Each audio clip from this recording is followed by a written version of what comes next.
ఛానల్ని లైక్ చేసి సబ్స్క్రైబ్ చేసుకోండి. అలాగే మీ విలువైన అభిప్రాయాన్ని కామెంట్ ద్వారా తెలపండి. Please subscribe and support my channel. Hi అండి, వెల్కమ్ టు అవర్ ఛానల్. నేను ఇప్పుడు చదివి వినిపించబోయే కదా నిన్నటి పున్నమి పార్ట్ 7. పార్ట్ 6లో పతంజలి తన డబ్బు మొత్తాన్ని ఇన్కమ్ ట్యాక్స్ పరిధిలోకి రాకుండా ట్యాక్స్ ప్లానింగ్తో ఇన్వెస్ట్ చేస్తాడు.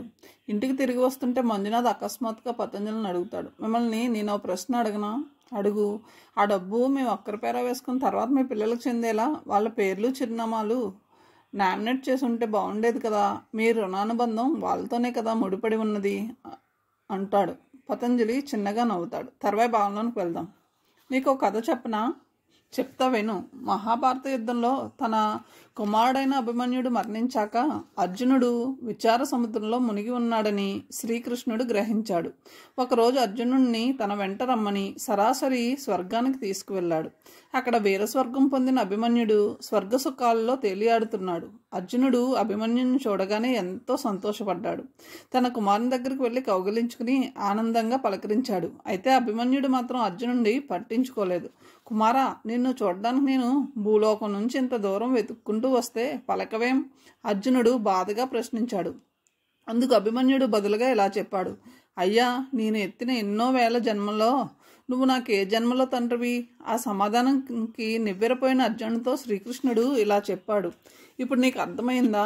ఒకసారి పంచభౌతిక శరీరం వదిలితే అంతటితో ఆ జీవితంలోని రుణానుబంధాలన్నీ తీరిపోతాయి. పోయిన వారి కోసం దుఃఖించడం కాలం వృధా చేయడమే. ఆ సమాధానం విన్న అర్జునుడికి జ్ఞానోదయం కలిగింది. ఎలా ఉంది కదా? పతంజలి ప్రశ్నించాడు. పతంజలి తన పిల్లలకి మానసికంగా ఎంతో దూరం అయ్యాడని, ఈ జన్మకు వాళ్ళతో రుణం తీరిపోయిందని ఆయన భావిస్తున్నాడన్న సంగతి మంజునాథ్కి ఆ కథ వల్ల అర్థమైంది. నాది ఇంకో జన్మ బాబు, మీరు ఈ కొత్త జన్మలో నా పిల్లలు. మాధవ, జనార్దన నా కొత్త మనవలు. క్రమేపీ పతంజలికి దినచర్యలో ఓ రొటీన్ ఏర్పడింది. ఉదయం 5:30కే లేస్తాడు. కాలకృత్యాలు తీర్చుకుని సూర్యోదయం అవుతూ ఉండగా సముద్రం ఒడ్డుకు వెళ్తాడు. ఓ అరగంట అక్కడ కూర్చుని 6:30 కల్లా ఇంటికి తిరిగి వస్తాడు. రోజు ఏం వంట చేయాలన్నది పతంజలి వచ్చాక ఆయన మీద వదిలేశారు. పతంజలికి కూరల మార్కెట్కి వెళ్ళి కూరలు తేవడం, వాటిని ఇంటికి తెచ్చి కడిగి తుడిచి ఫ్రిడ్జ్లో ఉంచడం సరదా. ప్రతి మంగళవారం సంతకు వెళ్ళి ఆయనే కూరలు కొని తెస్తూ ఉంటాడు. అలాగే ఆయనకి గార్డెనింగ్ మీద కూడా అభిరుచి. ఇంటి బయట ఖాళీ స్థలంలో పిల్లలతో కలిసి మడులు చేసి ఆకుకూరల విత్తనాలు, బెండ, సొర లాంటి విత్తనాలు వేశాడు. రోజు మార్నింగ్ వాకింగ్ నుంచి వచ్చాక అవి ఎంత దాకా పెరిగాయో చూసుకుని వాటికి బావిలోంచి చేది నీళ్లు పోయడం, కలుపు మొక్కలు తీసేయడం లాంటి పనులు చేస్తాడు. మాధవ్ కూడా ఆయనతో పాటు ఆ పనిలో విధిగా పాల్గొంటాడు. జనార్దన్ కూడా మూడ్ని బట్టి వస్తూ ఉంటాడు. ఓ కాకరపాదు మొదట్లో వేసిన నాపరాయి మీద పిల్లలకి తనే నీళ్లు పోస్తాడు. ఈలోగా సుధామణి బ్రేక్ఫాస్ట్ సిద్ధం చేస్తుంది. అంతా కలిసి అవి తిన్నాక ఆలస్యంగా వచ్చే ఇంగ్లీష్ దినపత్రికని తిరగేస్తాడు. అధిక భాగం కర్ణాటక లేదా సెంట్రల్ వార్తలే. అరుదుగా ఆంధ్రప్రదేశ్కి చెందిన వార్తలు కనిపిస్తూ ఉంటాయి. స్కూల్ వ్యాన్ వచ్చే టైంకి స్కూల్ యూనిఫారాలతో బ్యాగ్స్తో సిద్ధంగా ఉన్న పిల్లలిద్దరినీ స్కూల్ వ్యాన్ ఆగే నేరేడు చెట్టు దగ్గరికి తీసుకువెళ్తాడు. అక్కడ మిగిలిన పిల్లలు చేరుకుంటారు. వాళ్ళ మాటలు వింటూ స్కూల్ వ్యాన్ వచ్చేదాకా చప్టా మీద కూర్చుంటాడు. వ్యాన్ వచ్చి పిల్లలు ఎక్కి అది వెళ్ళాక ఇంటికి వస్తాడు. మంజునాథ్ షిఫ్ట్ని బట్టి ఫ్యాక్టరీకి వెళ్తూ ఉంటాడు. పతంజలి అతనితో కబుర్లు చెప్తూ ఏదైనా ఆంధ్ర వంటకం ఎలా చేయాలో సుధామణికి చెప్తాడు. ఆమెకు అనుమానం వస్తే వంటగదిలోకి వెళ్ళి సరిచూస్తాడు. పిల్లలకి మధ్యాహ్న భోజనం తీసుకెళ్ళడానికి ఒక కుర్రాడు సైకిల్ మీద వస్తాడు. అందరి పిల్లల క్యారేజీలని అతనే తీసుకువెళ్తాడు. సుధామణి వాళ్ళ పుట్టింటి విశేషాలు, అత్తింటి విశేషాలు చెప్తుంది. మధ్యాహ్నం 12:30కు ఉంటే మంజునాథ్తో కలిసి భోజనం చేస్తారు, లేదా వాళ్ళిద్దరే తింటారు. తర్వాత సుధామణి టీవీ చూస్తుంటే ఆయన ఓ గంట నిద్రపోతాడు. కబుర్లు, ఇంగ్లీష్ పత్రికలు లేదా టీవీతో కాలక్షేపం. పిల్లలు స్కూల్ వ్యాన్ వచ్చే టైంకి సరిగ్గా 3:30కి మళ్ళీ నేరేడు చెట్టు దగ్గరికి వెళ్తాడు. వాళ్ళ స్కూల్ బ్యాగ్స్ తీసుకువస్తాడు. ఆయన ఏ కారణం చేతైనా ఆ సమయానికి అక్కడ రాకపోతే ఆయన వచ్చి తీసుకువచ్చేదాకా అక్కడ నుంచి జనార్దన కదలడు. ఇవాళ రాలేదేం? పతంజలిని నిలదీస్తాడు. స్కూల్ నుంచి వచ్చాక సాయంత్రం బావి దగ్గర వాళ్ళ స్నానాలు అయ్యేదాకా దగ్గరే ఉంటాడు. అంతా కలిపి టిఫిన్ తింటారు. ఆరుబయట వేసిన మంచం మీద కూర్చుని వాళ్ళ చేత హోంవర్క్లు చేయిస్తాడు. రాత్రి 8:30 దాకా కన్నడ టీవీ తర్వాత అంతా కలిసి భోజనం చేస్తారు. 9:30 కల్లా అంతా పక్కల మీదకి చేరతారు. మాధవ, జనార్దన ఆయన గదిలోనే పడుకుంటారు. తెలుగు టీవీ మీరు ఎందుకు పెట్టుకోరు? ఎన్నోసార్లు సుధామణి ఆయన్ని అడిగింది. ఆసక్తి లేదమ్మా అంటాడు. పోనీ కనీసం వార్తలైనా చూడండి. తెలుసుకుని దేనికమ్మా? నా భవిష్యత్ అంతా కర్ణాటకేగా. అయితే మాత్రం అది మీరు పుట్టి పెరిగిన రాష్ట్రం కదా. తను కాదనుకుని వచ్చేసిన ఆ రాష్ట్రం మీద మమకారం పెంచుకోకూడదు అన్నది ఆయన దృక్పథం. అంతేకాదు మంజునాథ్ సుధామణులతో కూడా ఎన్నడూ పొరపాటును కూడా తన గత జీవితం గురించిన ఏ ప్రసక్తి తేడు. అది గమనించి వాళ్ళు అడగడం మానేశారు. తన జీవితం ఎంతో ప్రశాంతంగా సాగుతుందని, తను కోరుకున్న సుఖం, ప్రేమ ఇక్కడ పొందగలుగుతున్నాననే తృప్తి పతంజలికి లభించింది. ఆయన ఆ ఇంట్లో కాలు పెట్టి 15 రోజులు అయ్యాయి. ఆ రోజు ఆదివారం. పతంజలి ప్రత్యేకంగా ఆదివారం తెప్పించుకునే ఇంగ్లీష్ సండే పేపర్లు తిరగేస్తుండగా ఓ కొత్త వ్యక్తి ఆ ఇంట్లోకి వచ్చాడు. హలో పతంజలి గారు, ఎలా ఉన్నారు? అతను ప్రశ్నించాడు. తెలుగు వినగానే పతంజలి మొహంలోకి రక్తం వేగంగా పారింది. చివ్వున తలెత్తి ఆ వ్యక్తి వంక చూశాడు. తన వంక విచిత్రంగా చూస్తున్న పతంజలి వంక చిరునవ్వుతో చూస్తూ రంగారావు అడిగాడు. ఎందుకంత ఆశ్చర్యం? నన్ను ఎక్స్పెక్ట్ చేయలేదా? అవును, రండి. పతంజలి ఆనందంగా ఆహ్వానించాడు. రంగారావు కూర్చున్నాక పతంజలి అతన్ని మంజునాథ్ దంపతులకు పరిచయం చేశాడు. మంజునాథ్తో కరచాలనం చేశాక రంగారావు అతనితో ఇంగ్లీష్లో చెప్పాడు. మీ గురించి పతంజలి ఎంతో చెప్పారు. మిమ్మల్ని ఇలా ప్రత్యక్షంగా చూడడం నాకెంతో ఆనందంగా ఉంది. సుధామణి కాఫీ కలపడానికి వంటగదిలోకి వెళ్ళింది. ఇక్కడ ఎలా ఉంది మీకు? వాతావరణం పడిందా? ఆహా, ఎంతో హాయిగా ఉంది ఇక్కడ. పతంజలి జవాబు చెప్పాడు. మీరు కోరుకున్న జీవితానికి భిన్నంగా లేదు కదా? ఎంత మాత్రం లేదు. మా రక్తాలు వేరైనా ఈ ఇంట్లోని వారంతా నన్ను ప్రేమగా అభిమానంగా చూస్తున్నారు. సో మీరు చేసింది సబబే అని మీరు అనుకుంటున్నారా? 100కి 100 పాళ్ళు. Very good. I'm very happy to hear that. వెంటనే రంగారావు జేబులోంచి ఓ పెట్టెని తీసి అందులోంచి మ్యాచ్ బాక్స్ సిగార్ తీశాడు. సిగార్ నోట్లో ఉంచుకొని వెలిగించబోయి ఆగి చెప్పాడు. వాసన ఇక్కడ కాదు, బయటకు వెళ్దాం రండి. You can smoke here. Manjunath అది గమనించి చెప్పాడు. మీకు సిగరెట్ అలవాటు ఉందా? వెంటనే రంగారావు అతన్ని ప్రశ్నించాడు. లేదు. అలాంటప్పుడు బయటే తాగడం మంచిది. సెకండరీ స్మోక్ పిల్లలకి మంచిది కాదు. రంగారావు వెంట పతంజలి బయటికి నడిచాడు. సిగార్ తీసి మళ్ళీ జేబులో పెట్టుకుని రంగారావు చెప్పాడు. మన మధ్య ప్రైవసీ కోసం. So no regrets. ఒకవేళ మీరు ఏ కారణంగా అయినా వెనకటి జీవితంలోకి తిరిగి వెళ్ళదలుచుకుంటే దానికి ఇదే సమయం అని చెప్పడానికి వచ్చాను. మీ శవం ఎవరికీ దొరకలేదు కాబట్టి ఎలాంటి అనుమానాలు రావు. ఇంతకాలం అబ్సెన్స్కి సరైన కారణం చెప్పగలిగితే చాలు. నా దగ్గర అవి చాలా ఉన్నాయి. ఆ అవసరం లేదు. కొద్ది క్షణాలు మౌనం తర్వాత చెప్పాడు రంగారావు. కొందరు క్లయింట్స్ ఊహించేది ఒకటి, జరిగేది మరొకటి. ఒకరిద్దరు తిరిగి తమ వెనకటి జీవితంలోకి వెళ్ళిపోతామని కబురు చేశారు. అది కనుక్కోవడానికి, మీరు ఎలా ఉన్నారో తెలుసుకోవడానికి వచ్చాను. Thanks for your concern. I'm very much comfortable here. Nice to hear that. నేను రావడానికి ఇంకో కారణం. మీకు ఏమైనా అయితే మీ గురించిన కన్సర్న్ గల ఓ వ్యక్తి ఉన్నారని, మీ మానసపుత్రుడు మంజునాథ్కి అతని భార్యకి తెలియాలని. నాకేమవుతుంది? వాళ్ళు అలాంటి వారు కాదు. కాకపోతే బెస్ట్. కానీ అయితే దాన్ని ముందే నివారించడం ఇంకా మంచిది కదా. పతంజలి బదులు చెప్పలేదు. ఈ రోజుతో ఈ కేసులో మన మధ్య క్లయింటల్ రిలేషన్షిప్ పూర్తవుతుంది. ఎందుకంటే మీకు చెప్పలేదు కానీ నా ఆధ్వర్యంలో దూరంగా సెటిల్ అయ్యాక వాళ్ళని ఒకసారి కలిసి మంచి చెడ్డ విచారించడం కూడా నా సర్వీస్లో ఓ భాగం. Very nice of you. No, ఇది వ్యక్తిగతం కాదు, నా వృత్తిలో ఓ భాగం. ఇక మీదట వ్యక్తిగతం మొదలవుతుంది. వాళ్ళు మీకు ఏదైనా చెరుపు చేస్తే నేను మీ వెనక ఉన్నానన్న మెసేజ్ వాళ్ళకి అందేలా చేసి వెళ్తాను. వాళ్ళు తప్ప ఈ ప్రపంచంలో మీకు ఎవరూ లేని ఏకాకి అని నాకు తెలుసు. వాళ్ళు మంచి వాళ్ళే, ఒప్పుకుంటాను. కానీ వృత్తిపరమైన నా చేదస్తో నాకు ఉండనివ్వండి. కోపం తెచ్చుకోకండి. పతంజలి నవ్వి రంగారావు భుజం తట్టి చెప్పాడు. నా గురించి జాగ్రత్త తీసుకుంటే నాకు కోపం దేనికి? మీరు ఇక్కడికి వచ్చాక నాకు ఒక్క ఫోన్ కాల్ కూడా చేయలేదే? మిమ్మల్ని ఫోన్ చేయమన్నాగా. పాత జీవితంలో అందరినీ ఆలోచనలో క్రియలో దూరంగా ఉంచదలుచుకున్నాను, అందుకని ఫోన్ చేయలేదు. నేను మీ ఆ 2 జీవితాల మధ్య వారధి లాంటి వాడిని. You can count me in this new life. ఓ 2-3 ఏళ్ల పాటు నాకు 3 నెలలకోసారి మీరు ఫోన్ చేయకపోతే మీకు ఏదైనా అయిందని అనుకోవాల్సి వస్తుంది. ఆల్ రైట్, ఇక మీదట చేస్తూ ఉంటాను. పతంజలి ఒప్పుకున్నాడు. గుడ్. నా నెంబర్ మీ దగ్గర ఉందిగా? ఉంది. మీది నా దగ్గర ఉంది. కానీ మీ అంతటి మీరు వాలంటీర్గా చేస్తే నాకేం అనుమానాలు రావు. అలాగే. పతంజలి అంగీకరించాడు. లోపలికి వెళ్దామా? వాళ్ళని అతిథి సత్కారం చేసుకొనిద్దాం. రంగారావు నవ్వాడు. ఇద్దరు ఇంట్లోకి రాగానే సుధామణి ఇద్దరికి కాఫీ గ్లాసులు అందించింది. కాఫీ రుచి చూసి చెప్పాడు రంగారావు. వండర్ఫుల్. కర్ణాటక రాష్ట్రంలో కాఫీ చాలా బాగుంటుంది. వెంటనే పతంజలి చెప్పాడు. హోంవర్క్ పూర్తి చేసుకున్న మాధవ జనార్దనల్ని పరిచయం చేశాడు మంజునాథ్. నేను పజిల్ అడగనా అంకుల్? ఉత్సాహంగా ప్రశ్నించాడు జనార్దన. నేను అడుగుతాను, చెప్పు. పగల కొడితే కానీ ఉపయోగపడింది ఏది? రంగారావు వెంటనే అడిగాడు.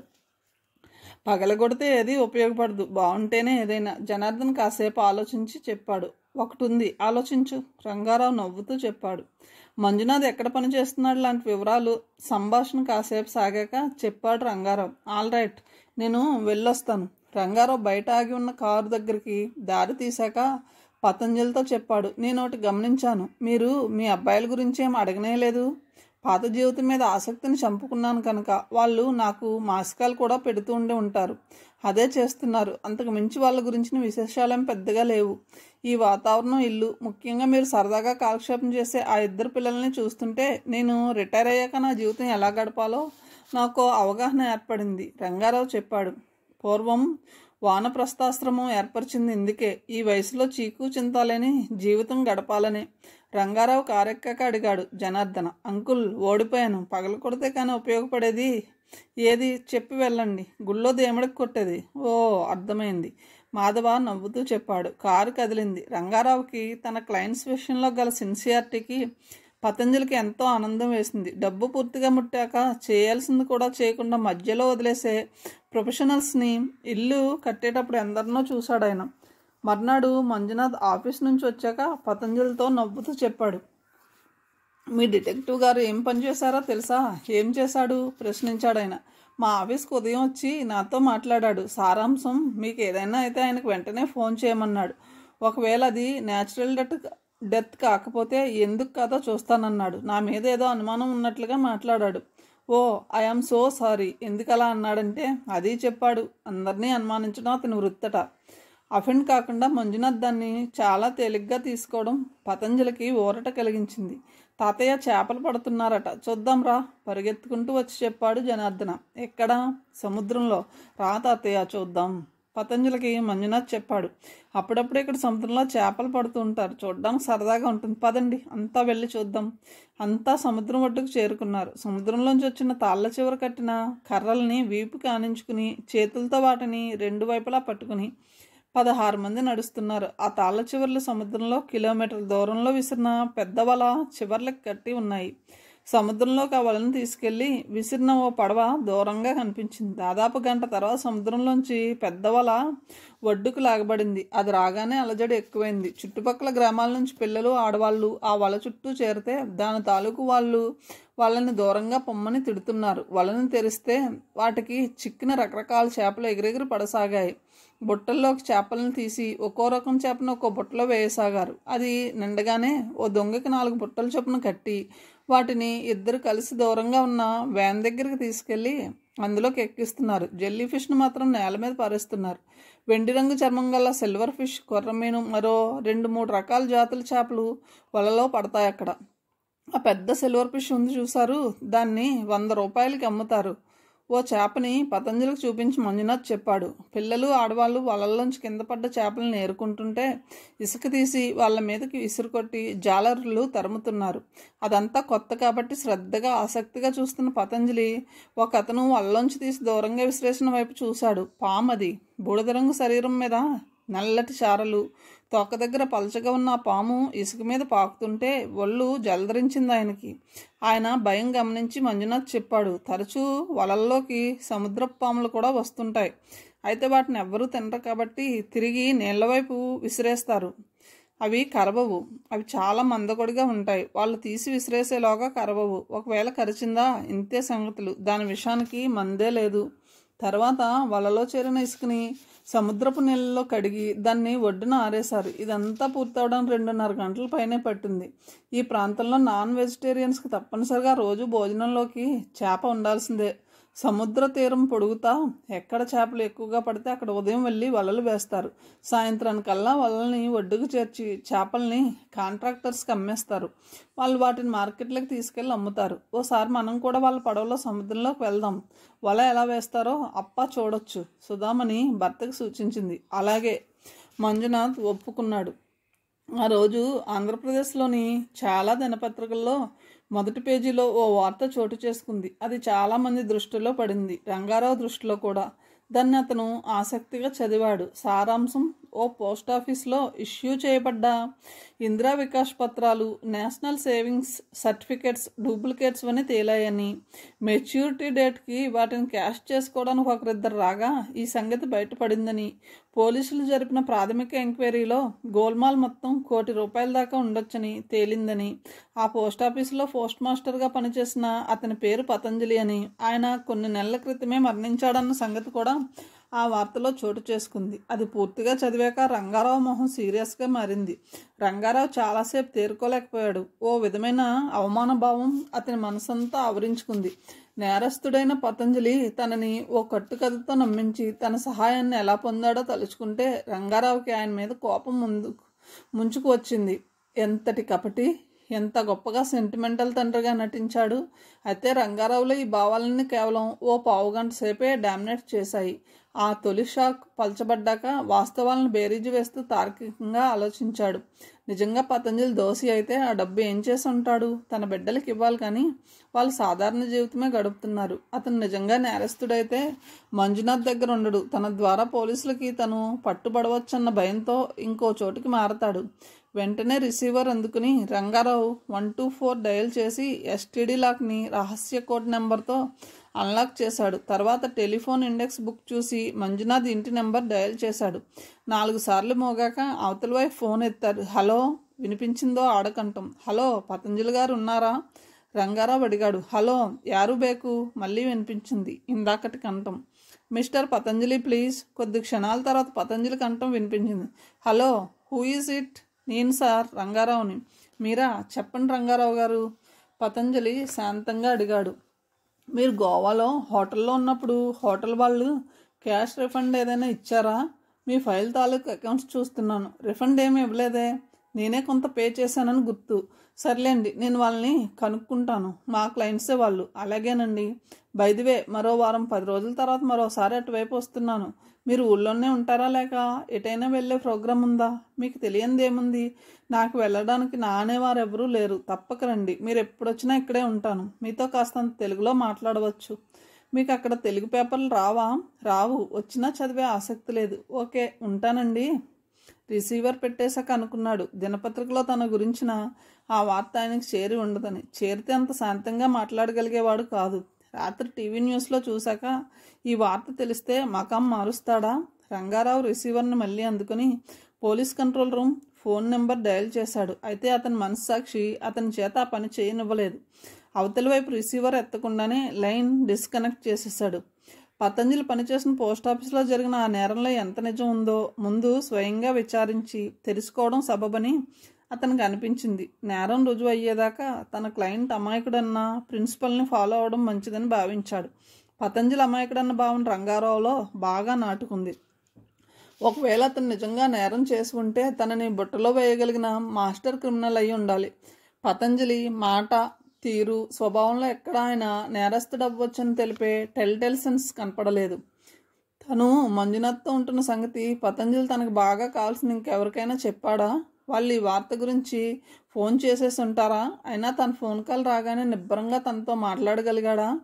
అక్కడి నుంచి ఉడాయించేస్తాడా? ఇది జరగవచ్చనే అసలు తన దగ్గరికి వచ్చాడా? అతని పిల్లలకు కూడా ఇదంతా తెలుసా? కేవలం ప్రపంచాన్ని తను మరణించానని నమ్మించడానికి అతను తనని అప్రోచ్ అయ్యాడా? అతని గురించి పోలీసులకు చెప్పడం విషయంలో తను చేసే తాత్సారం అతను పారిపోవడానికి దోహదం చేస్తోందా? రంగారావు వెంటనే లేచి ఆ గదిలోని బీరువాలోంచి విజిటింగ్ కార్డులు ఉంచే ఓ ఆల్బమ్ని తీశాడు. వాటి నిండా రకరకాల వృత్తుల్లోని వాళ్ళ విజిటింగ్ కార్డులు ఉన్నాయి. అయితే అన్ని కార్డుల్లో పేర్లన్నీ రంగారావువే. వాటిలో జర్నలిస్ట్ అనే వృత్తికి సంబంధించిన విజిటింగ్ కార్డు తీసుకుని జేబులో వేసుకుని బయటికి నడిచాడు. స్కూల్ వ్యాన్ వచ్చే టైంకి పతంజలి రోజులా ఇంటి ఎదురుగా ఉన్న నేరేడు చెట్టు కిందకి వెళ్ళి కూర్చున్నాడు. ఆయన మనసులో ప్రత్యేకించి ఎలాంటి ఆలోచన లేదు. స్కూల్ వ్యాన్ని దూరం నుంచి చూసి లేచి నించున్నాడు. పిల్లలిద్దరూ దిగ్గానే వాళ్ళ స్కూల్ బ్యాగ్స్ తీసుకున్నాడు. రోజులా వ్యాన్ అక్కడ పూర్తిగా ఖాళీ అయింది. తాతయ్య, ఎలా తిన్నానో చూడు. మాధవ మొక్కజొన్న కండిని చూపించాడు. వాడి మొహంలో గర్వంతో కూడిన ఆనందం తొంగి చూస్తుంది. పతంజలి ఆ కంటి వంక చూశాడు. ఒక లైన్ వదిలి ఇంకో లైన్లోని గింజలు తినడంలో లైన్ల మధ్య యూనిఫామ్గా ఖాళీలు ఉన్నాయి. బాగుంది. మేము చిన్నప్పుడు ఇలాగే తినేవాళ్ళం నవ్వుతూ పతంజలి చెప్పాడు. జనార్దన్ తను తిన్న కండె వంక చూపించాడు. దాని మీద ఇంగ్లీష్లో పి అక్షరం కనపడేలా మాత్రమే గింజలు ఉన్నాయి. మిగిలినవన్నీ ఒలిచేయబడ్డాయి. ఓ, ఇది చాలా బాగుంది. దాన్ని చూసి పతంజలి నిజమైన మెచ్చుకోలతో చెప్పాడు. లాస్ట్ పీరియడ్ ఖాళీ, అందుకని నీ పేరులోని మొదటి అక్షరం వచ్చేలా తిన్నాను తాతయ్య. ఇది నీకే. పతంజలి దాన్ని చిరునవ్వుతో అందుకున్నాడు. తాతయ్య, ఏదైనా కొత్త టంగ్ ట్విస్టర్ చెప్పవా? జనార్దన్ అడిగాడు. అలాగే. Correct, critical, cricket, critic. ఏది గబగబా అనండి చూద్దాం. జనార్దన అతనితో పాటు వ్యాన్ దిగిన మిగిలిన పిల్లలు కరెక్ట్, క్రిటికల్, క్రికెట్, క్రిటిక్ని గబగబా 5 సార్లు అనడానికి ప్రయత్నించి విఫలం అవ్వసాగారు. తప్పు పలుకుతుంటే మిగిలిన వాళ్ళంతా నవ్వుతున్నారు. ఎవరూ విజయవంతంగా ఆ పదాన్ని గబగబా వరుసగా 5 సార్లు అనలేకపోయారు. ఓ గంట ప్రాక్టీస్ చేసి మీ ఇంటికి వచ్చి కరెక్ట్గా చెప్తాను, చెప్పాడో అబ్బాయి. అంతా ఇళ్ళదారి పట్టారు. సరిగ్గా సమయంలో తన గురించి హైదరాబాద్లో రంగారావు ఎంక్వైరీ చేస్తున్నాడని, తనకు పరిచయం ఉన్న ఎన్నో వందల మంది తన గురించి ఆశ్చర్యంగా చెప్పుకుంటున్నారని పతంజలికి తెలీదు. రంగారావు చూపించిన జర్నలిస్ట్ విజిటింగ్ కార్డు పనిచేసింది. అసిస్టెంట్ పోస్ట్ మాస్టర్, ఒకరిద్దరు క్లర్క్స్ జరిగింది మొత్తం వివరించారు. 2 రోజుల క్రితం మెచ్యూర్ అయిన ఇందిరా వికాస్ పత్రం సర్టిఫికెట్స్తో ఒకరు వచ్చారు. అయితే ఆ నంబర్లు కానీ వాళ్ళ పేర్లు కానీ 6 ఏళ్ల క్రితం ఆ తేదీన అవి జారీ అయినట్లుగా ఎక్కడా పోస్టాఫీస్ రికార్డుల్లో నమోదై లేవు. అన్న రిజిస్టర్స్ని తిరగేశాక అనుమానం వచ్చి ఆ సర్టిఫికెట్లను పరీక్షగా చూస్తే మామూలు వాటికన్నా పల్చగా ఉండడంతో అవి నకిలీవని గుర్తించారు. వెంటనే ఆ విషయం ఫోన్లో సీనియర్ సూపరింటెండెంట్ ఆఫ్ పోస్ట్ ఆఫీస్కి ఇన్ఫామ్ చేశారు. అరగంటలో వచ్చిన పోస్టల్ ఇన్స్పెక్టర్స్ వాటిని స్వాధీనం చేసుకుని విచారణ చేస్తే వాటిని కొన్నవారు ఏజెంట్ ద్వారా వాటిని 6 ఏళ్ల క్రితం ఇన్కమ్ ట్యాక్స్ పర్పస్ కోసం కొన్నారని తెలిసింది. ఏమాత్రం తేడా తెలియకుండా ఆ సర్టిఫికెట్స్ని ముద్రించారు. అయితే వాడిన కాగితంలో తేడా ఒకటే, అవి నకిలీవని పట్టించాయి. 6 ఏళ్ల క్రితం ఆ బ్రాంచీలో పోస్ట్ మాస్టర్గా పతంజలి పనిచేశాడు. ఆయన సంతకాలు వాటి మీద ఉన్నాయా? రంగారావు ప్రశ్నించాడు. ఉన్నాయి. ఆయన వాడే ఆకుపచ్చ రంగు ఇంకుతో చేసిన సంతకాలు ఉన్నాయి. అవి ప్రార్జరీ అయ్యి ఉండవచ్చుగా, అది చెప్పలేం కదా. చచ్చి ఎక్కడున్నాడో ఆయనకే తెలియాలది. ఆ సర్టిఫికెట్లు ఇప్పుడు ఎక్కడున్నాయి? పోలీస్ రిపోర్ట్ ఇచ్చాక ఎఫ్ఐఆర్ నమోదు చేసుకుని ఎవిడెన్స్గా వాటిని పోలీసులు తీసుకెళ్లారు. రంగారావు 6 ఏళ్ల క్రితం పతంజలి సంతకాలు కొన్నిటిని వివిధ రిజిస్టర్లలో పరిశీలించి చూశాడు. కొన్నిటిని ఫోటోలు తీసుకున్నాడు. వాళ్ళకి థ్యాంక్స్ చెప్పి అక్కడి నుంచి సరాసరి పోలీస్ స్టేషన్కి వెళ్ళాడు. ఆ కేసు చూస్తున్న ఎస్ఐ బయటికి వెళ్ళాడు. అతను వచ్చేదాకా వేచి ఉండి రాగానే తన అసలు ఐడెంటిటీ కార్డును చూపించి చెప్పాడు. పతంజలి అమాయకుడని కొందరి ఉద్దేశం. అతని మిత్రుడు ఒక ఆయన నన్ను పూర్వాపరాలు పరిశీలించి ఆయన అమాయకుడని లోకానికి రుజువు చేయమని కోరాడు. అందుకని వచ్చాను. సిఐ అనుమతి తీసుకుని ఆ కేసు గురించి కొద్దిసేపు ఎస్ఐ రంగారావుకి వివరించాడు. అతనికి పోస్టాఫీస్లో తెలిసిన వివరాలే అవి. కొత్తగా తెలిసినవి వాటిని అమ్మిన ఏజెంట్ కోసం పోలీసులు ప్రయత్నిస్తున్నారు. ఆ వివరాలు అప్లికేషన్ ఫారంలో ఉన్నాయి. అయితే వాటిని కొన్నవారికి ఆ వివరాలు తెలియదు. పోస్టాఫీస్లో ఓ రోజు ఓ ఆడమనిషి కనపడి తను ఎన్ఎస్సి ఏజెంట్నని, తన అప్లికేషన్ ఉపయోగించుకుంటే తనకు కొంత కమిషన్ వస్తుందని, అందులో సగం వాళ్ళకి ఇస్తానని చెప్పి తనే ఫారం మొత్తం ఫిలప్ చేసి క్యాష్తో లోపలికి వెళ్ళి 5 నిమిషాల్లో ఆ సర్టిఫికెట్స్ తెచ్చి ఇచ్చింది. పతంజలికి దీంట్లో భాగం ఉండొచ్చు, కానీ ఈ ర్యాకెట్ అంతా ఆయన నడిపింది అయ్యి ఉండదని నా అభిప్రాయం, మధ్యలో వాళ్ళ దగ్గరకు వచ్చిన సిఐ చెప్పాడు. ఎలా అభిప్రాయానికి వచ్చారు? రంగారావు ప్రశ్నించాడు. ఈ వార్త పేపర్లో రాగానే కొన్ని వందల మంది వివిధ పోస్టాఫీసులకు తమ దగ్గర ఉన్న సర్టిఫికెట్లతో అనుమానంతో వాళ్ళు వచ్చారు. చాలా పోస్టాఫీసుల్లో ఇదే రకం గోల్మాల్ 6 ఏళ్ల క్రితం మార్చి ఆఖరి వారంలో జరిగిందని తెలుస్తుంది. ఉద్యోగస్తులు, వ్యాపారస్తులు మార్చి ఆఖరి వారంలో ఇన్కమ్ ట్యాక్స్ తగ్గించుకోవడానికి ఎన్ఎస్సి సర్టిఫికెట్లు కొనడం రివాజు. ఆఖరి 2 వర్కింగ్ డేస్లో అవి జారీ చేసే అన్ని పోస్టాఫీసుల్లో రద్దీ ఎక్కువగా ఉండేటప్పుడు దాన్ని ఎవరో అడ్వాంటేజ్గా తీసుకుని ఈ ర్యాకెట్ని నడిపారు. పోస్టాఫీసులో పనిచేసే వాళ్ళ సహకారం లేకుండా ఇదంతా సాధ్యం కాదుగా? రంగారావు ప్రశ్నించాడు. అవును, అయితే ప్రతి పోస్టాఫీసులో పోస్ట్ మాస్టర్ వాటి మీద సంతకాలు చేయాలి కాబట్టి వాళ్ళనే అనుమానితులుగా భావిస్తారు. వాళ్ళ సంతకాలు నిజమో ఫోర్జరీవో ముందు తేల్చుకోవాలి. అయితే ఇది మీ ఒక్కరి వల్ల తేలే సమస్య కాదు, క్రైమ్ బ్రాంచ్ చూడాలి, చెప్పాడు రంగారావు. బహుశా ఈ కేసుని డీడీలోని వైట్ కాలర్ క్రైమ్స్ విభాగానికి బదలాయిస్తారు. డీడీ అంటే? రంగారావు ప్రశ్నించాడు. Detective department. మీ దగ్గరున్న నకిలీ సర్టిఫికెట్ల మీద పతంజలి సంతకాలు అసలువో నకిలీవో తేలిందా? వాటిని ఫోరెన్సిక్ ల్యాబ్కి ఆ పని మీదే పంపాం. 2 రోజుల్లో రిపోర్ట్స్ వస్తుంది. Thanks a lot. మళ్ళీ ఎల్లుండి వచ్చి కలుస్తాను. రంగారావుకి తను వెళ్ళిన పోస్టాఫీస్లో కౌంటర్లోని ఆ రద్దీ ఏమిటో అర్థమైంది. ఆ వార్తకు స్పందించి ఆ బ్రాంచ్లో ఎన్ఎస్సీలు కొన్న వాళ్ళు వచ్చి ఉంటారని గ్రహించాడు. సరాసరి మళ్ళీ ఆ పోస్ట్ ఆఫీస్కి వెళ్ళాడు. పైనుంచి వచ్చిన టెలిఫోన్ ఆర్డర్స్ ప్రకారం ప్రతి పోస్ట్ ఆఫీసులో నకిలీ సర్టిఫికెట్లకి రసీదు ఇచ్చి తీసుకుంటున్నారు. రంగారావు క్యూలో నిలబడి ఓ ముసలాయన్ని వాకప్ చేస్తే ఆయన వచ్చింది అదే పని మీదని తెలిసింది. మళ్ళీ తన జర్నలిస్ట్ కార్డు చూపించి వాటిని జిరాక్స్ తీసి తన పేపర్లో వేస్తామని, ఆయన ఇంటర్వ్యూ కూడా తీసుకుంటానని చెప్పి ఆ ఎన్ఎస్సీలని జెరాక్స్ తీయించి కాఫీలు తీసుకున్నాడు. ఆయన తృప్తి కోసం కొన్ని ప్రశ్నలు అడిగి అక్కడి నుంచి సరాసరి తన ఆఫీస్కి వెళ్ళాడు. పతంజలికి సంబంధించిన ఫైల్ని తీసి ఆయన తనని డిటెక్టివ్ కన్సల్టెంట్గా నియమిస్తూ సంతకం చేసిన కాగితం తీసి ఆయన సంతకాన్ని జెరాక్స్లోని సంతకాలతో పోల్చి చూశాడు. చాలా స్పష్టంగా తెలిసిపోతుంది అవి రెండు ఒకరివా కావా అని తెలుసుకోవడానికి. ఏ చేతివ్రాత నిపుణుడు వాటిని పరిశీలించనక్కర్లేదు. మామూలు వాళ్ళకు కూడా ఇట్టే తెలిసిపోయేలా ఉన్నాయి ఆ సంతకాలు. ఫోర్జరీలు కావవి. అయి మల్లికార్జునరావు అన్న సంతకాలు ఫోర్జరీ మీద ఉన్నాయి. పతంజలే ఆ పేరుతో సంతకం చేసి ఉంటాడా అన్న నిపుణుల అభిప్రాయం తెలుసుకోవడానికి సిఐ వాటిని ఫోరెన్సిక్ వాళ్ళకి పంపించి ఉండొచ్చు. పతంజలి చేతివ్రాత స్లాంట్గా ఉంటుంది. మల్లికార్జునరావుది రౌండ్గా ఉందని రంగారావు గుర్తించాడు. తన క్లయింట్ పతంజలి నిరపరాధి అని తెలియగానే రంగారావులోని ఆందోళన, అసంతృప్తి మాయమయ్యాయి. ఒకేసారి అన్ని పోస్ట్ ఆఫీసుల్లో ఈ రాకెట్ జరగకుండా ఒక్క పతంజలి పనిచేసిన పోస్ట్ ఆఫీస్లోనే జరిగి ఉంటే ఆయన అనుమానించాలి తప్ప ఇప్పుడు ఆ అవసరం లేదని రంగారావు నిర్ణయించుకున్నాడు. ఓ రోజు Patanjali net, badminton bats, shuttlecocks కొని తెచ్చాడు. ఇంటి బయట ఉన్న ఖాళీ స్థలంలో బ్యాడ్మింటన్ కోర్టును తయారు చేశారు అంతా. సాయంత్రాలు, ఆదివారాలు ఆ కాలనీలోని పిల్లలంతా కలిసి షటిల్ ఆడుతుంటే రెఫరీగా ఉంటాడు ఆయన. ఆటలయ్యాక పిల్లలంతా ఆయన చుట్టూ చేరతారు. వాళ్ళు మాట్లాడాక అందులోంచి ఏదో ఒక పాయింట్ తీసి దానికి సంబంధించిన కథ చెప్తాడు. అవన్నీ పూర్వం ఆయన తన పిల్లలకు చెప్పినవే. పేపర్లో తన గురించి వచ్చిన వార్త కానీ, ఇందిరా వికాస్ పత్రాలు, ఎన్ఎస్సి డూప్లికేట్ సర్టిఫికెట్లు ముద్రించి తన హయాంలో వాటిని ఓ ముఠా సర్క్యులేట్ చేసిన వైనం కానీ నార్త్ కర్ణాటకలో ఉన్న పతంజలికి తెలియదు. రంగారావు ఈ విషయాలు సంపూర్ణంగా వారం రోజుల పాటు ఆరా తీసి అందులో తన హస్తం లేదని రూఢీ చేసుకున్న సంగతి కూడా ఆయనకు తెలియదు. ఆయన శాంతియుతమైన రొటీన్ జీవితం సాగిపోతుంది. టీన్స్లోకి వచ్చేదాకా తన పిల్లల నుంచి పొంది ఆ తర్వాత మిస్ అయిన ప్రేమని వెలితి లేకుండా ఇప్పుడు ఆయన మాధవ జనార్దనుల నుంచి పొందుతున్నాడు. పిల్లలు పెద్దవాళ్ళయి స్వంత సంసారాలు ఏర్పడ్డాక తనకి ఇవ్వని విలువని ఇప్పుడు ఆయన సుధామణి, మంజునాథుల నుంచి పొందుతున్నాడు. ఆ కన్నడ సంస్కృతిలో కలిసిపోతున్నాడు. సుధామణి, మంజునాథ్ బంధువులంతా ఆయన్ని తమ బంధువుగా చూడసాగారు. ఈయన్ని ఎందుకు మీతో ఉంచుకున్నారు అని ఒక్కరు వాళ్ళిద్దరినీ అడగలేదు. ఆ రకమైన ఆసక్తి వాళ్ళలో పుట్టలేదు. ఆయన వాళ్ళతో ఉండడం చాలా సహజం. వాళ్ళంతా చూచాయిగా పతంజలి ఫ్యామిలీ బ్యాక్గ్రౌండ్ విన్నాక అని భావించారు. ఇంట్లో ఉండి తమ్ముడు ఏడవకుండా చూస్తుండమని తల్లి ఆకాష్కి చెప్తే వినకుండా వచ్చేశాడు. ఆ సంగతి ఆకాష్ తమ్ముడు పతంజలితో చెప్పాడు. ఆకాష్కు పనంటే బద్ధకం ఉంటే స్వర్గానికి పోయినా విసిగే. పతంజలి నవ్వుతూ చెప్పాడు. అసలు స్వర్గంలో ఏముంటుంది? ఓ కుర్రాడు ఆసక్తిగా అడిగాడు. ఏముంటుందో చెప్పనా? చెప్పండి పిల్లలంతా అడిగారు. నోబెల్ ప్రైజ్ అంటే మీలో ఎవరికైనా తెలుసా? పతంజలి అడిగాడు. టీవీలో రాత్రులు చూపిస్తారు. బాగా యాక్ట్ చేసిన వాళ్ళకి ఇచ్చే ప్రైజ్ అది, ఆకాష్ చెప్పాడు. కాదు, వాటిని ఆస్కార్ అవార్డులు అంటారు. నోబెల్ ప్రైజ్ ఏటా ప్రపంచంలోని కొన్ని రంగాల్లోని గొప్ప వాళ్ళకి ఇస్తారు. మంచి సాహిత్యం రాసిన వాళ్ళకి కూడా ఇస్తారు. అది ఇండియాలో ఆ బహుమతి ఎవరికి వచ్చిందో ఎవరైనా చెప్పగలరా?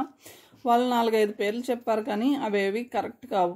బెంగాలీ రచయిత రవీంద్రనాథ్ ఠాగూర్కి వచ్చింది. అలాగే ఇద్దిష్ అనే భాషలో ఇసానిక్ బషేవిష్ సింగర్ అనే ఆయనకు కూడా నోబెల్ ప్రైజ్ వచ్చింది. ఫూల్స్ ప్యారడైజ్ అనే నేను చెప్పబోయే కథ ఆయన రాశారు. చెప్తా వినండి. పిల్లలంతా ఆసక్తిగా వినసాగారు. కడిష్ అనే ధనవంతుడికి ఎడ్జిల్ అనే కొడుకు ఉన్నాడు. వాడికి అకస్మాత్తుగా ఓ రోగం వచ్చింది. అదేమిటో మీలో ఎవరైనా చెప్పగలరా? పిల్లల్ని కథలో ఇలా ప్రశ్నలతో పతంజలి మధ్యలో వాళ్ళని ఇన్వాల్వ్ చేస్తూ ఉంటాడు. అందువల్ల వాళ్ళ కథను చక్కగా అర్థం చేసుకుంటారని ఆయన నమ్మకం. కొందరు టైఫాయిడ్, కొందరు క్యాన్సర్ లాంటి పేర్లు చెప్పారు. అవేం కాదు. ఆ రోగం అంతదాకా ఎవరికి రాని రోగం. తను మరణించానన్న నమ్మకం కలగడమే ఆ రోగం. అసలు ఆ రోగం అబ్బాయికి ఎందుకు వచ్చిందో తెలుసా? స్వర్గంలో ఉంటే పని చేయక్కర్లేదని, చదువుకోనక్కర్లేదని, ఏం తిందామనుకుంటే అవి వెంటనే ఇస్తారని విన్నాడు. పొద్దున్నే లేవక్కర్లేదు, బడికి వెళ్ళక్కర్లేదు, ఏం చేసినా అడిగేవాళ్ళు కొట్టేవాళ్ళు ఉండరు. పరమ బద్ధకస్తుడైన అబ్బాయికి ఓ రోజు జ్వరం వచ్చింది. జ్వరంలో ఎంచక్క తను చచ్చిపోతే బాగుండును, స్వర్గానికి వెళ్ళొచ్చు అనుకున్నాడు. ఆ ఐడియా వాడికి ఎంతగా నచ్చిందంటే జ్వరం తగ్గినా తను చచ్చిపోయాడని అనుకోసాగాడు. తను చచ్చిపోయానని మంచం దిగడు. త్వరగా తనని శవపేటకులో ఉంచి పాతి పెడితే స్వర్గానికి వెళ్తానని పేచీ పెట్టసాగాడు. ఎంతోమంది డాక్టర్లు వచ్చి ఈ వింత జబ్బుతో మంచం దిగిన ఆ అబ్బాయిని పరీక్షించి తలో మందు ఇచ్చారు, కానీ ఏదీ పనిచేయలేదు. ఆ అబ్బాయి తండ్రి పేరెంట్ చెప్పాను ఇందాక, ఇద్దిష్ ఒకడు చెప్పాడు. కాదు, కడిష్. ఆయన కొడుకుకి ఇలా అయిందే అని ఏడవసాగాడు. ఈ వింత రోగం గురించి విన్న ఒక ఆయన ఓ రోజు వాళ్ళ ఇంటికి వచ్చి తన ఆ జబ్బు కుదురుస్తానని కడిష్తో చెప్పాడు. అయితే ఆయన ఎంబీబీఎస్ఆ, ఎంఎస్ఆ, ఎండీనా అని అడిగితే ఉత్త ఇంటర్ మాత్రమే చదివానని అన్నాడు. డాక్టర్ కోర్స్ చదవను నువ్వేం డాక్టర్వి అంటే, ఈ రోగానికి డాక్టర్ కన్నా మేధావే బాగా కుదర్చగలని, తను అలాంటి మేధావునని చెప్పాడు. కడిష్ సరే ప్రయత్నించి చూద్దాం అనుకున్నాడు. ఆయన పేరు గుర్తులేదు. ఏం పేరు పెడదాం అడిగాడు ఆయన పిల్లల్ని. తలో పేరు చెప్పారు, కానీ సిద్ధప్ప పేరుని పతంజలి తీసుకున్నాడు. మంచం పట్టిన ఎడ్జెల్ రోగం గురించి సిద్ధప్ప వివరంగా అడిగి తెలుసుకున్నాడు. తను చనిపోయానని చెప్పి మంచం దిగిన కుర్రాడు అన్నం నీరు ముట్టడం లేదు. ఆ రోగం తను వారంలోగా కుదురుస్తానని. అయితే తను చెప్పింది ఆ ఇంటి సర్వెంట్స్తో సహా అంతా తూచా తప్పకుండా పాటించాలన్న కండిషన్ పెట్టాడు. దానికి వాళ్ళు ఒప్పుకున్నారు. సిద్ధప్ప ఎడ్జెల్ దగ్గరికి వెళ్ళి స్టెథోస్కోప్తో పరీక్షించి గట్టిగా చెప్పాడు, అరే ఈ అబ్బాయి చచ్చిపోతే ఇంకా ఎందుకు ఇంట్లో ఉంచారు, వానికి అంత్యక్రియలు చేయండి. అది వినగానే ఎడ్జెల్ తల్లిదండ్రులు భయపడ్డారు, కానీ ఆ పిల్లవాడు సంతోషపడ్డాడు. ఆయన మాట కాదనేక ఆ ప్రయత్నం ఆరంభించాడు కడిష్. సిద్ధప్ప తన ఇంట్లో ఓ గదిని చూడడానికి అచ్చం స్వర్గంలా కనిపించేలా అలంకరించాడు. గోడలకి తెల్లటి శాటిన్ బట్ట కర్టెన్స్ వేశాడు. కిటికీ తలుపులు మూసేసి అవి కనపడకుండా పైన కార్డ్బోర్డ్ షీట్ కొట్టి దాని మీద మిక్కీ మౌస్ పోస్టర్లు అతికించాడు. ఎలక్ట్రిక్ ఫిట్టింగ్స్ తీసేసి క్యాండిల్ స్టాండ్స్ పెట్టించి వాటిలో క్యాండిల్స్ ఉంచాడు. సర్వెంట్స్ని తెల్ల దుస్తులు ధరించమని, చేతులకి అటు ఇటు రెక్కలు కూడా గల తెల్ల గౌన్లని, దేవతల పాత్రలను పోషించేవారు తొడుక్కోమని వినియోగించాడు. బాగుందా కదా? బాగుంది తాతయ్య, తర్వాత అడిగాడు జనార్దన ఆసక్తిగా. మూతలేని శవపేటకుని తెచ్చి అందులో ఎడ్జెల్ని పడుకోబెట్టాడు. ఫాదర్ డ్రెస్లో ఉన్న అతను పవిత్ర జల్లం జల్లాడు. వాటితో అలసిపోయిన ఎడ్జెల్ ఆ రాత్రి ఆ శవపేటకులోనే నిద్రపోయాడు. మర్నాడు ఉదయం నిద్ర లేచేసరికి ఓ కొత్త చోట ఉన్నానని గ్రహించి అడిగాడు ఎడ్జెల్, నేను ఎక్కడున్నాను?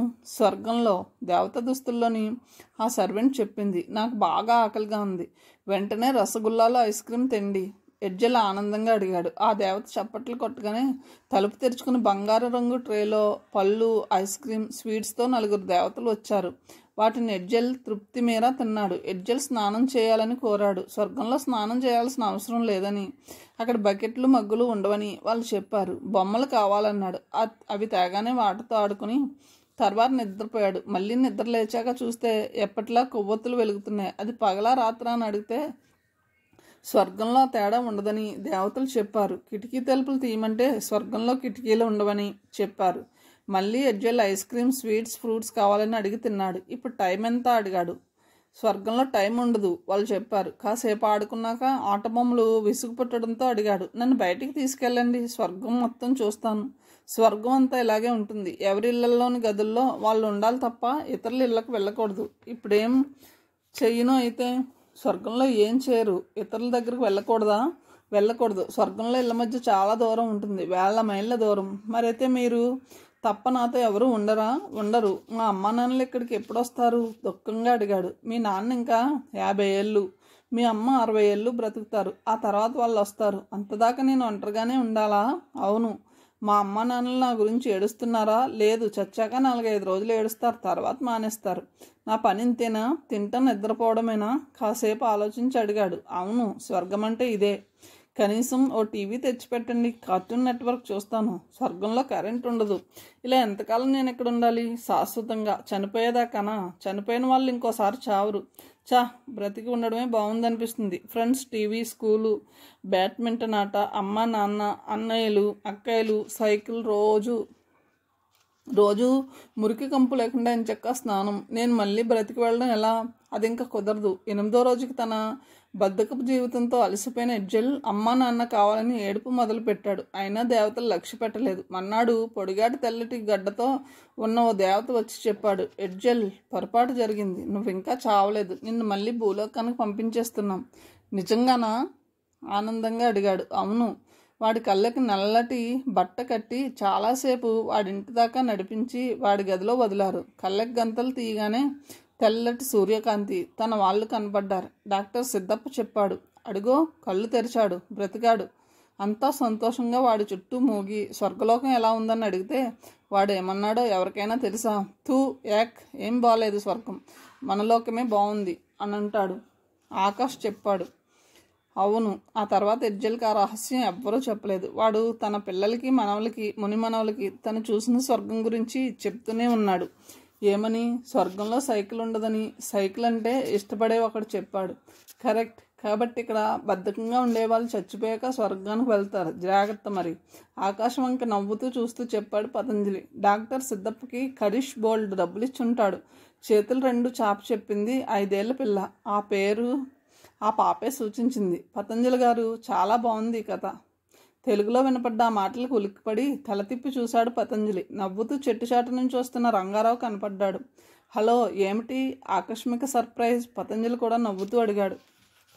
చెప్పాగా ఈ ప్రాంతానికి పని ఉండి వస్తున్నానని, మిమ్మల్ని చూసినట్లు ఉంటుందని ఇటు వచ్చాను. ఎలా ఉన్నారు మీరు? మీ స్వర్గం ఎడ్జెల్ స్వర్గంలో ఉన్నట్లుగా కాదు, భూలోకంలో ఉన్నట్లుగా నా వాళ్ళందరి మధ్య హాయిగా ఉన్నాను.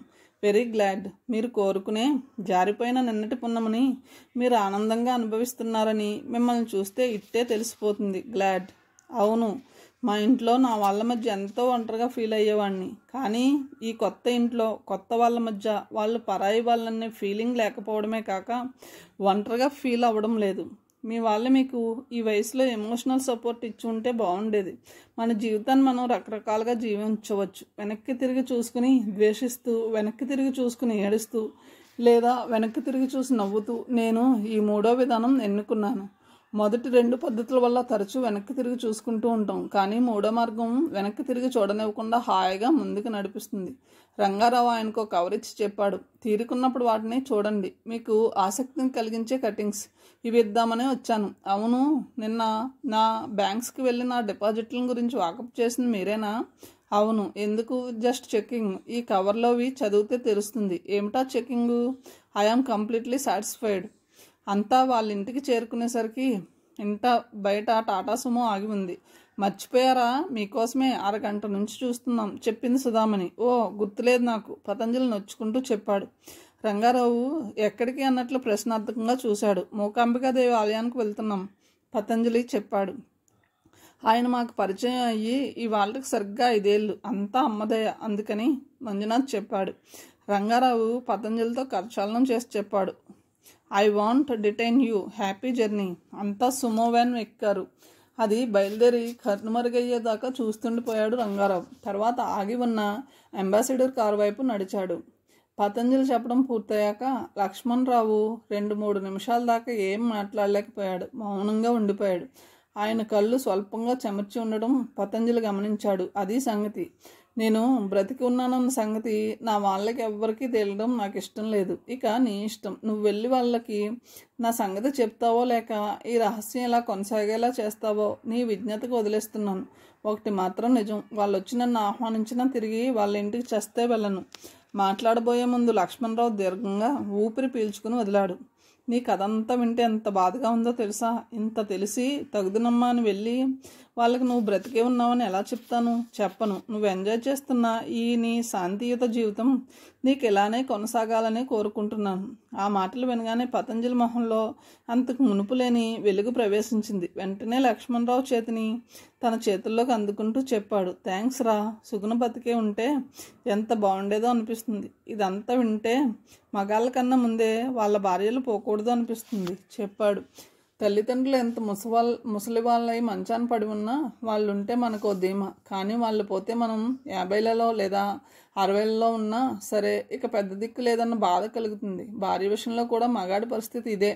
క్రమేపీ ఇది వారికి అర్థమవుతుంది. నేను రిటైర్ అయ్యాక అనాథ శరణాలయానికి తరచూ వెళ్ళి అక్కడ వృద్ధులతో పిచ్చాపాటి మాట్లాడేవాడిని. భర్త మరణించాక వీలునామా ప్రకారం ఆస్తి కొడుకుల పరం అయ్యాక తల్లిని తన్ని తగిలేసిన కొడుకుల గురించి, చిల్లు కానీ లేని అత్తల తమ మీద ఆర్థికంగా కుటుంబపరంగా భారమని తోచి బయటికి పంపిన కోడళ్ళ గురించి, ఆస్తి మొత్తం సోదరులకే ఇచ్చి తమకేమి ఇవ్వలేదని వృద్ధాప్యంలోని తల్లిదండ్రులను పట్టించుకున్న కూతుళ్ళ గురించి ఒక్కొక్కరు చెప్తుంటే గుండె తెరక్కుపోయేది. అలా అనాథ శరణాలయానికి వెళ్లే బదులు నన్ను ప్రేమించే ఓ చక్కని కుటుంబాన్ని వెతుక్కుంటూ వారి పంచన ఉండి కొడుకులకు ఇవ్వాలనుకున్నదేదో వాళ్ళకే ఇస్తే పోలా అన్న ఆలోచన అక్కడ కలిగింది. లక్కీగా నా కోరికని మంజునాథ్ వాళ్ళు సరిగ్గా అర్థం చేసుకున్నారు. So you are happy? ప్రశ్నించాడు Lakshmanarao. Very much, no regrets. I know you are lucky పసివాడ, లక్ష్మణరావు చెప్పాడు. పసివాడా? నేను వృద్ధుని కదట్రా? పతంజలి ప్రశ్నించాడు.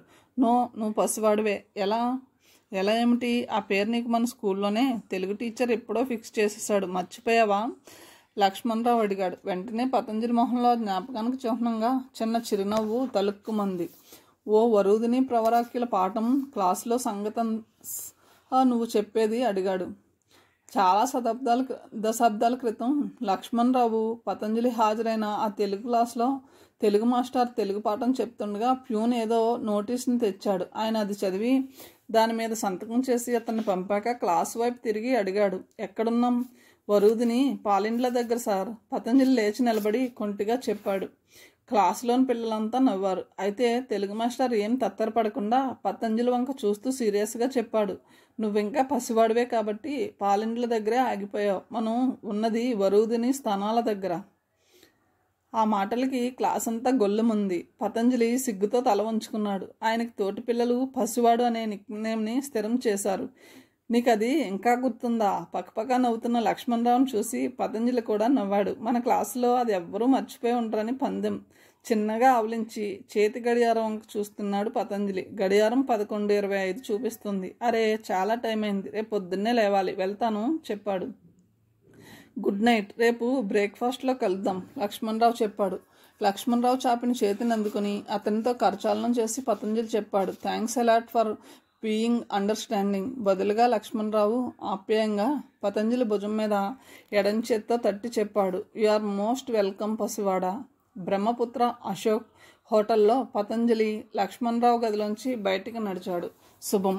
కథ సమాప్తమండి. తిరిగి మరొక మంచి కథతో కలుద్దాం. అంతవరకు సెలవు. నమస్తే.